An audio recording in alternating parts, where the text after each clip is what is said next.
आप सभी को नमस्कार। देश के युवा वर्ग, देश के अभिभावक और भावी टीचर्स, आप सभी को नमस्कार।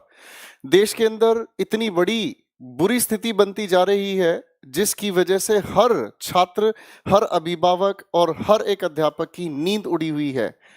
बात छोटी नहीं है, बात बहुत गहरी है। अगर ध्यान से नहीं सुनते हैं तो बात आने वाले 5 साल 4 साल में कोई सुनने वाला नहीं है। सबसे पहले मैं ट्विटर पे जुड़ी हुई कुछ खास खबरें आपके साथ पेश करूंगा दोस्तों, और उसके बाद मुद्दे पर लेकर आना चाहूंगा।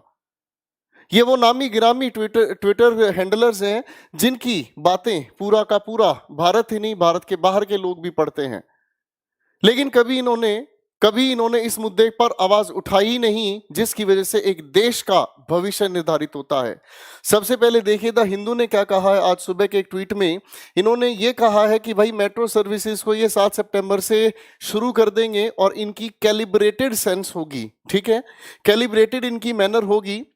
अब ये कैलिब्रेटेड मैनर क्या है ये भगवान जानता है, ठीक है ना।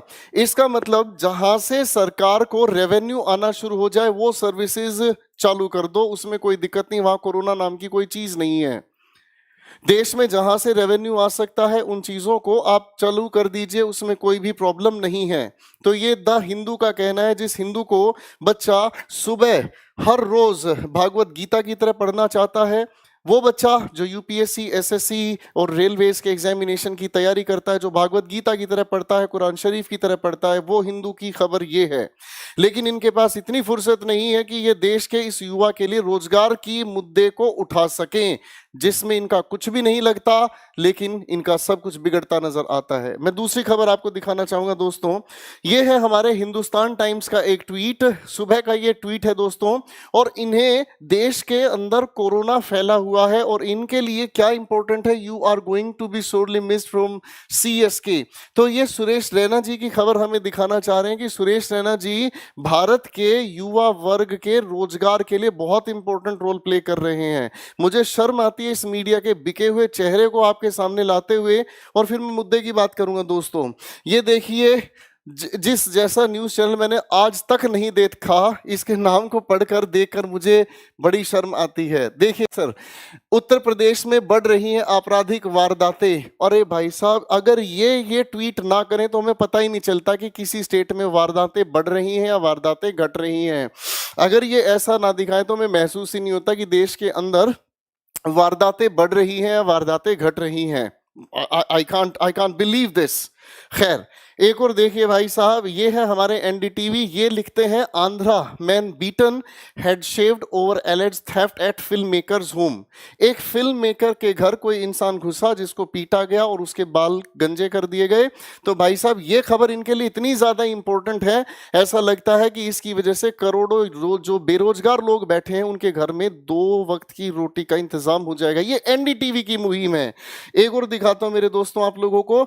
ये तो आजकल हर दिल पे छाई हुई है खबर। मुझे ऐसा लगता है लोगों को अगर कोई बीमारी है ना, बीमारी की दवाई बाद में लेते हैं। ऐसा लगता है कि इस रिया चक्रवर्ती को सलाखियों के पीछे पहुंचाने से उनके जीवन में अत्यंत सुकून प्राप्त होगा। देखिए जनाब क्या लिखते हैं, सुशांत केस के लिए DRDO गेस्ट हाउस में रिया और भाई शोवक CBI कर रही है पूछताछ। अरे एक बात बताओ बदतमीज इंसानों, तुम लोगों को ये खबर छापने के लिए, ट्विटर हैंडल के लिए, मतलब ऐसी खबरें आपके लिए ज्यादा इंपॉर्टेंट है कि ये भी बताना कि CBI ने इनको उस पर्टिकुलर जगह पर इनसे पूछताछ कर रही। अरे भाई हमें करना क्या ये तो बताओ, क्या इससे मुझे रोटी मिलेगी? खैर कोई बात नहीं, अभी और भी दिखाता हूं दोस्तों, फिर मैं भड़कने की वजह भी आपको बताऊंगा। ये आपका प्यारा है जी हिंदुस्तान टाइम्स, और ये कहता है 4 फीट लंबा सांप इन्हें मिला साकेत मेट्रो स्टेशन में। ठीक है जी, और ये जनाब इस सांप को पकड़े हुए भी हैं। अबे नालायकों, सांप यहां नहीं है, सांप हमें दिखाई दे रहा है कि सांप एक्चुअल में कौन है। ठीक है ना जी, हमें इन्हें पकड़ना होगा। ठीक है, हम लोगों की वजह से ही, हम इस युवा वर्ग की वजह से ही ये लोग हमसे खेल रहे हैं। क्यों? क्योंकि हम लोगों को इनकी ये खबरें बड़ी अच्छी लगती हैं। मैं अपना फेसबुक चलाता हूं, उस फेसबुक के ऊपर यही स्पॉन्सर्ड मुझे बहुत सारी वीडियोस देखने को मिलती हैं, ऐसी न्यूज देखने को मिलती हैं, पर कहीं पर भी सरकार से ये सवाल पूछने वाला कोई नहीं है कि हमें रोजगार के लिए जो हमने रेलवेज के एग्जामिनेशन फिल किए, एसएससी के एग्जामिनेशन फिल किए, एग्जामिनेशन कंडक्ट हुए, उनका रिजल्ट कहां है, पर कोई पूछना। एक और देखो ना, अभी तो तुम्हें मैं ऐसे ऐसे चुटकुले सुनाऊंगा, आज भाई साहब रातों की नींद उड़ जाएगी। उनकी जो आने वाले टाइम में इलेक्शन में फिर से जीतने की उम्मीद करे बैठे हैं, माई फुट। देखो भाई साहब, ये भाई साहब कंगना रनौत है, जिनका बहुत अच्छा अपना बॉलीवुड में नाम कमा लिया इन्होंने, और वो भी किस लिए? ये हर किसी के बारे में बुरा बोल सकती हैं, ये हर किसी की वास्तविकता लोगों के सामने ला सकती हैं, लेकिन इन्हें रोजगार दिखाई नहीं देता। इन्हें यह दिखाई नहीं देता कि हर घर में एक युवा वर्ग, एक बहन बेटी तैयारी कर रही है, एक भाई बहन तैयारी कर रहे हैं, उन्हें नौकरी की जरूरत है। देखिए इनका कितना अच्छा मुद्दा है। ये कहती हैं जब किसी एक्टर को विज्ञापन के लिए साइन किया जाता है तो उससे पहले एक्टर्स का ड्रग टेस्ट होना चाहिए। अरे आप एक बात ध्यान से सोच कर देखें मैडम, क्या ये सेंसिबल बात है? और इनसे पूछने से पहले मैं इसको देखूंगा जिस जैसा घटिया चैनल आज तक मैंने नहीं देखा। ये क्या कहना चाहते हैं सोचकर तो देखिए। ये हैं इनके ट्विटर हैंडलर्स जो हमें ऐसी बदतमीज चीजें दिखाना, वाहियात चीजें दिखाना चाहते हैं जिनकी कोई सेंस नहीं है। जब बात आती है देश के रोजगार पर तो बात उठती है मन की बात, वहां पर भी लेके चलूंगा, थोड़ा सा देखते रहिए, ठीक है जी। एक अगली बात आती है जी, देखो कितनी अच्छी है। ये ANI है, जो माना जाता है भारतवर्ष का एक बेहतरीन न्यूज एजेंसी है, ठीक है, बेहतरीन। क्योंकि आप देखेंगे जी, नरेंद्र मोदी जी अगर गुफा में भी घुसे हुए हैं तो सिर्फ एकमात्र यही फोटोग्राफर वहां पर मिलता है कि वो वहां अनुलोम विलोम कर रहे हैं और वो भगवान भोलेनाथ का जाप कर रहे हैं, तो ये वाला न्यूज चैनल हमेशा वहां पहुंचता है। लेकिन ये उन बच्चों के घर कभी नहीं पहुंचता जो बच्चे पेपर के रिजल्ट ना आने की वजह से सुसाइड करते हैं। ये कभी वहां नहीं पहुंचता, ये कभी वहां आवाज ही नहीं उठाता। लेकिन ये फर्जी ये यहां पहुंचता है कि Maharashtra actor Rhea Chakraborty and her brother Showik Chakraborty arrive at DRDO guest house. ये कोई न्यूज है क्या यार? इसके बगैर मेरे को क्या खाना हजम नहीं हो रहा है? लेकिन with photographs, what a coincidence. कैसा लगा इनका मजाक? अभी और दिखाता हूं दोस्तों, आप लोगों का भी दिमाग खराब होना शुरू हो जाएगा कि हम किस मीडिया पर ट्रस्ट करे बैठे हैं और किस मीडिया से हम ज्ञान की बात करना चाहते हैं। ये सुबह के ट्वीट्स हैं हमारे बीजेपी और नरेंद्र मोदी जी का, and here it comes. Live gentleman आ रहे हैं मन की बात करने के लिए, और सभी के सभी लोगों ने मन की बात को सुन भी लिया है। सभी के सभी लोगों ने मन की बात को सुन लिया है, जिसके अंदर मुद्दे उठाए गए हैं किस चीज के? खिलौने भारत में बनाए जाएंगे। अरे तुम लोगों ने यहाँ युवा वर्ग को खिलौना बना डाला है भाई, तुम इसको तो रोजगार दे लो यार। कौन खरीदेगा खिलौनों को? मैं मुद्दे पर आ रहा हूं, पहले आप ध्यान से देखो हमारी मीडिया किस हद तक गिर चुकी है और इस मीडिया ने क्या धज्जियां उड़ाई हैं इस युवा वर्ग की डिमांड्स की। आगे फिर से हमारे मोदी साहब कहते हैं, मुझे बहुत अच्छी फोटोग्राफ लगती है, इन्होंने अपने मुंह के ऊपर ये जो दुपट्टा सा लगा रखा है ना जी, मुझे बहुत अच्छा लगता है, क्योंकि इसके पीछे दो अर्थ समझ में आते हैं कि एक, कुछ भी पूछोगे मेरे पास कोई जवाब नहीं है, ठीक है ना, और पूछोगे तो मेरे पास एक ही जवाब है, भाई कोरोना संकट आया, अपने घर चुपचाप बैठे रहो, भूखे मरो, रोजगार की उम्मीद मत करो। अब इन्होंने ये चीज भी हमारे सामने कह दी, चलो जी आपकी मन की बात भी मैं देखूंगा थोड़ी देर बाद। अब एक और देखो सरकार, इसे देखकर तो मेरे दिल के अंदर घंटियां बज रही हैं, ठीक है ना। ये मुद्दा क्या, ध्यान से कहते हैं जी, नीट और जेई की परीक्षाओं को रोकने के लिए प्रोपेगेंडा चलाया जा रहा है। सोशल मीडिया पर झूठी तस्वीरों के माध्यम से अफवाहें फैलाई जा रही हैं, कृपया ऐसी झूठी और फर्जी खबरों में के झांसे में ना आए। देवी जी जो भी ये है, आई डोंट केयर, ये न्यूज इंडिया चैनल से हैं, मुझे इससे फर्क नहीं पड़ता ये क्या कहना चाह रही है। मुझे एक बात बताओ सर, आप नीट और जेईई के एग्जामिनेशन के लिए तो इतने इंपैरेटिव हैं कि वो एग्जामिनेशन होकर रहेगा। बच्चे यहां डिमांड कर रहे हैं, स्टेट लेवल के हमारे सीएम और वाइस सीएम ये तक आवाज लगा रहे हैं कि नहीं होने चाहिए एग्जामिनेशन। एक तरफ आप क्या कर रहे हैं सर, मेट्रो को खोल रहे हैं, हाँ या ना। एक तरफ अगर मैं घर से बाहर निकलता हूं तो मुझे कोरोना का संकट दिखाई नहीं देता है, और दूसरी तरफ मैं देखता हूं तो जब बात आती है रोजगार मांगने की, जब बात आती है एग्जामिनेशन कंडक्ट करने की, जब बात आती है रिजल्ट डिक्लेयर करने की, तब कहीं कोई चीज नहीं है। More than 800 days have passed, 800 से ज्यादा दिन बीत चुके हैं, अभी तक रिजल्ट डिक्लेयर नहीं हो लिया।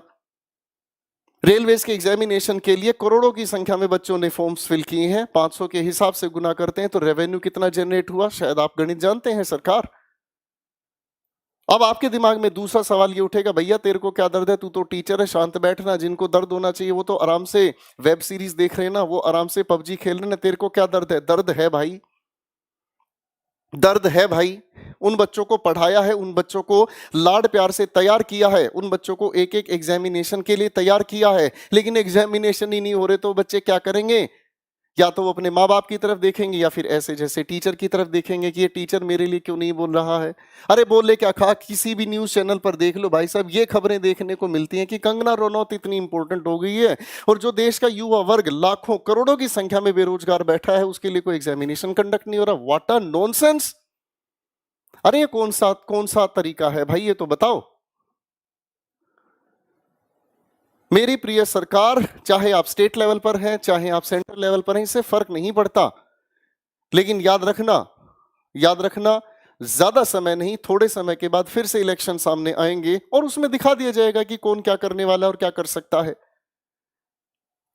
मेरी इस मीडिया से ये अपील है, मेरे इस छात्र वर्ग से ये अपील है, मेरे इस पेरेंट्स वर्ग से ये अपील है, मैं इन सभी के सभी टीचर समुदाय से एक छोटी सी रिक्वेस्ट कर रहा हूं, अगर किसी का किसी से मन मुटाव हो या किसी की किसी बात से आपस में नहीं बनती हो, डजंट मैटर, लेकिन अपने इस युवा वर्ग के लिए एक साथ एकजुट खड़े हो। 1 तारीख को एक ट्विटर मुहिम चलाई जा रही है जिसके अंदर हम सभी के सभी फ्रंट पर हैं। हम अपने बच्चों के लिए जी जान लड़ा देंगे, जल्दी से जल्दी रिजल्ट दिए एसएससी, वरना एक दूसरा रास्ता हमें समझ आता है, एक दूसरा रास्ता हमें समझ आता है और वो रास्ता बहुत खूबसूरत हो सकता है कि जब से एग्जामिनेशन के रिजल्ट्स नहीं आ रहे हैं या जब से एग्जामिनेशन कंडक्ट नहीं किए जा रहे हैं तब से इन सभी के सभी चयन बोर्ड की तनख्वाह को रोक दिया जाए। और मैं तो ये कहता हूं सर, जब ये काम ही नहीं करना चाहते, जब इनको काम करने के निर्देश ही नहीं, तो इनको घर बैठा दिया जाए। थोड़े दिन बेरोजगार रहकर दर्द तो देखो कैसा महसूस होता है। ये करोड़ों की संख्या में जो ये लोग यहाँ बेरोजगार बैठे हैं, जिस बच्चे ने अपने घर पर ग्रेजुएशन करके घर पर बैठ लिया है, उस माँ बाप को नहीं पता कि पेपर हो ही नहीं रहे, वो तो ये कहता है कब लगेगा तू नौकरी, कब खून खोलेगा तेरा, उसे पता ही नहीं चलता है। सरकार आपके लिए तो मजाक हो सकता है, और आपके ये पाले हुए ये जितने भी नमूने हैं सर, इनको देखकर हमें तो आज बड़ी शर्म आई। मैं सुबह से ट्विटर पर देख रहा हूं, शर्म आ रही है लगातार ये देखकर कि इस युवा वर्ग के लिए कहीं किसी भी मीडिया चैनल पर कहीं कोई आवाज नहीं है। और देखते हैं तो फिर वो रसोड़े में कौन था, व्हाट अ नॉनसेंस। तुम किस चीज की बात कर रहे हो यार, रसोड़े में कौन था? एक टीवी सीरियल के किसी एक पर्टिकुलर क्लिप को उठाकर आपने उसका ऐसा मजाक उड़ा दिया कि लोग उसे देखकर खिलखिला रहे हैं, लेकिन हकीकत में जैसे ही वो टीवी, जैसे ही वो यूट्यूब, जैसे ही वो मोबाइल बंद होता है, पेट की भूख इंसान के सीने को फाड़कर हकीकत से मिला देती है। जब तक 2 रुपए का रोजगार मेरे पास नहीं है तब तक मेरा जीवन चल ही नहीं सकता।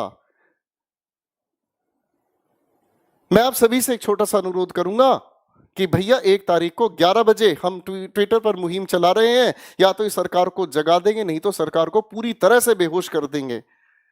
जितने भी यूट्यूब पर चैनल्स हैं, आज तक इन एनडीटीवी, जितने भी ये फर्जीवाड़ा चला रहे हैं ना सर, जो ये फर्जी हमारे सामने न्यूज दिखाने, मुझे का मतलब इस युवा वर्ग को किसी भी न्यूज से कोई लेना देना नहीं है। मुझे इनसे कोई लेना देना नहीं है आईपीएल में क्या हो रहा है क्या नहीं हो रहा है। मेरी रोटी नहीं चलती भाई इनसे, मेरी रोटी चलती है मेरे रोजगार से।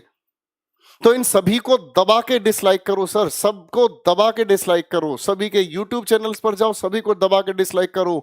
और जितने भी ये जो भी फर्जीवाड़े चल रहे हैं ना मेरे भाइयों, इन सभी के जाकर नीचे ट्विटर पर और लिखो वही कि speak for railways and SSC exams, कि हमारे लिए आवाज उठाओ, हमें इन फर्जी अखबारों की, इन फर्जी न्यूज से कोई लेना देना नहीं है। वरना फिर दूसरा रास्ता हमारे पास बहुत अच्छा है कि हर एक चयन बोर्ड की तनख्वाह को रोक दिया जाए और छटनी कर दी जाए। इनमें से जितना जल्दी हो इनमें रिट्रेंचमेंट किया जाए, इनमें से छटनी की जाए कि जो काम नहीं करना चाहते उन्हें तुरंत घर पर भेज दिया जाए और उनके लिए नए ऐसे काबिल अफसरों को बैठाया जाए जो एक निर्धारित समय पर एग्जामिनेशन ले सकें। देखिए जनाब, हम जानते हैं कोरोना संकट कहां तक है और कहां तक नहीं है। घर से बाहर हम भी निकलते हैं, हमें भी घर से बाहर निकलकर अपने 2 काम करने होते हैं। तो सर ये जब आप यहां लिख रहे हैं ना कि कैलिब्रेटेड सेंस में आपकी मेट्रो चलेगी तो हमें ये चीज बहुत अच्छे से समझ आती है कि आप अपना रेवेन्यू जनरेट करने के लिए तो सारी चीज सुविधाएं खोलते जा रहे हैं, लेकिन जहां रोजगार देने की बात आती है वहां ये बातें फर्जी लगती हैं सर, दिल में दर्द होता है। हमारा बच्चा, हर एक स्टेट में आप जाकर देखो, कहीं बाढ़ आई हुई है, कहीं परिस्थितियां खराब हुई हुई है। सर हम क्या करें? क्या स्टेट लेवल की बाढ़ आना स्वाभाविक है? हर साल बाढ़ आती है, आप तो एक ही स्टेटमेंट देते हैं, पिछले साल भी बाढ़ आई थी, उससे पिछले साल भी बाढ़ आई थी। तो एक काम क्यों ना किया जाए कि अगर बाढ़ वहां पर आती है तो वहां के चीफ मिनिस्टर को पकड़कर गला एक बार पूछ तो लिया जाए कि भाई तूने किया क्या। ठीक इसी तरीके से एसएससी के चेयरमैन से पूछ तो लिया जाए कि तुमने किया क्या। अभी तक तो एसएससी का रिजल्ट डिक्लेयर नहीं कर पाए, यहाँ बच्चे बैठे बैठे बेरोजगार होते जा रहे हैं, बैठे बैठे उम्र निकलती जा रही है, वो किसी और फॉर्म को फिल ही नहीं कर पाते। ये वही बात हो रही है कि तुम्हें मिलेगा लेकिन अभी नहीं, कुछ समय इंतजार करो, तब तक वो भूखा मरे।